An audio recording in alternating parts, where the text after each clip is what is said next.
Pernah kepikiran nggak sih soal kekuatan-kekuatan tak terlihat yang sebetulnya ngebentuk hidup kita sehari-hari? Mulai dari pekerjaan yang kita mau, sampai musik yang lagi kita suka. Semuanya itu ternyata bagian dari sebuah jalinan ekonomi dan sosial yang rumit banget.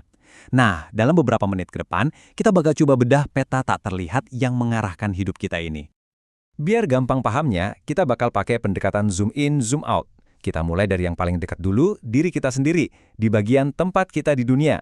Terus kita zoom out sedikit ke pertanyaan besar ekonomi di tingkat negara. Habis itu kita lihat gimana masyarakat bergerak sebagai satu kesatuan, dan terakhir kita sambungin semuanya dalam koneksi global. Siap? Oke, kita mulai ya perjalanannya. Bagian pertama, tempat kita di dunia. Jadi gini, sebelum kita ngomongin ekonomi global atau pergeseran masyarakat yang gede-gede, semuanya itu berawal dari satu titik yang paling kecil, tapi juga paling penting, yaitu Anda sebagai seorang individu. Nah, ayo kita mulai dengan pertanyaan yang paling mendasar.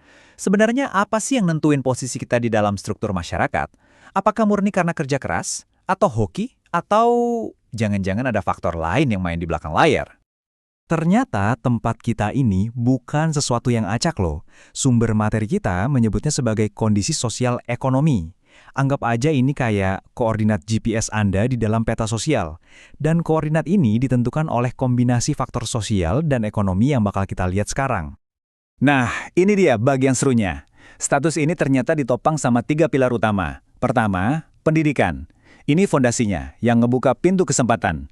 Dari situ kita dapat pilar kedua, pekerjaan, yang jadi peran kita di dalam mesin ekonomi.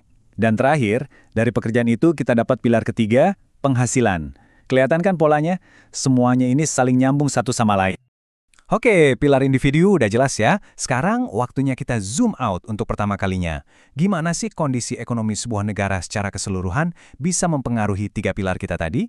Pendidikan, pekerjaan, dan penghasilan. Kalau di tingkat negara, mesin utamanya itu namanya pertumbuhan ekonomi. Gampangnya, ini artinya kue ekonomi negara makin gede. Jadi makin banyak barang dan jasa yang diproduksi. Dan idealnya, makin banyak juga kesempatan buat warganya. Tapi pertumbuhan ini nggak selalu mulus dan seringkali datang bareng tantangan terbesarnya. Dan tantangan itu adalah pengangguran. Penting buat kita paham kalau ini bukan sekedar masalah seseorang nggak punya kerjaan. Ini masalah makroekonomi. Seperti yang bisa kita lihat di sini, pengangguran itu bisa nurunin pendapatan, mendorong orang ke kemiskinan, dan kalau skalanya besar, wah bisa-bisa bikin satu negara goyang stabilitasnya. Untuk ngerti gimana negara-negara coba ngatasin pertumbuhan dan pengangguran, kita perlu mundur sedikit ke masa lalu. Soalnya, sekitar 2 abad lalu, ada satu perdebatan besar yang dimulai, dan ide-idenya itu masih kita rasakan efeknya sampai sekarang.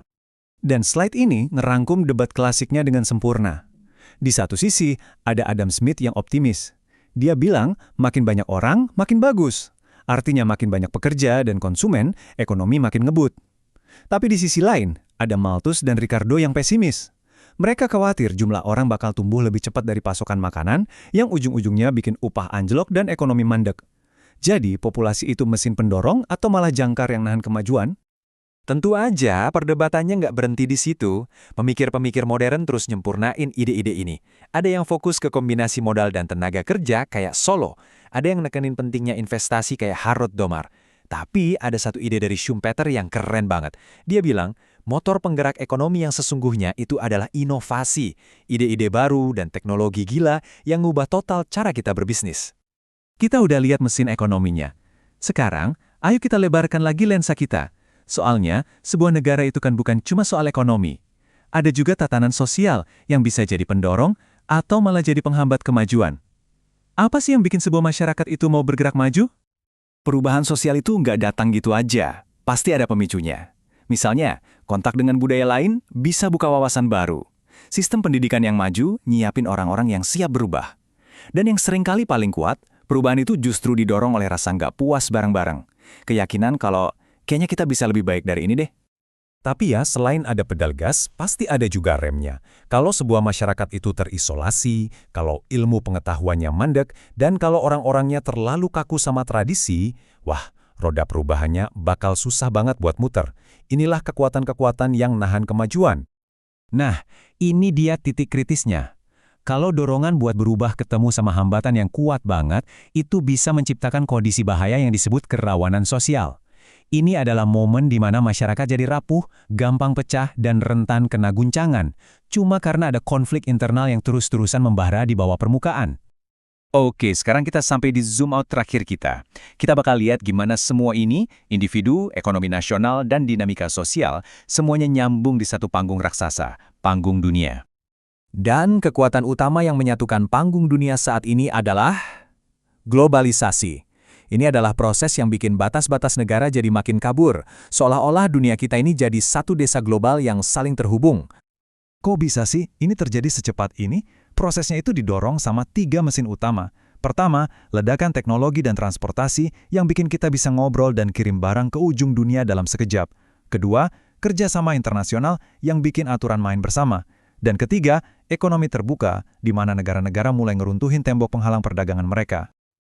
Tapi, globalisasi itu kayak pedang bermata dua. Dan slide ini nunjukin kontradiksinya dengan jelas banget.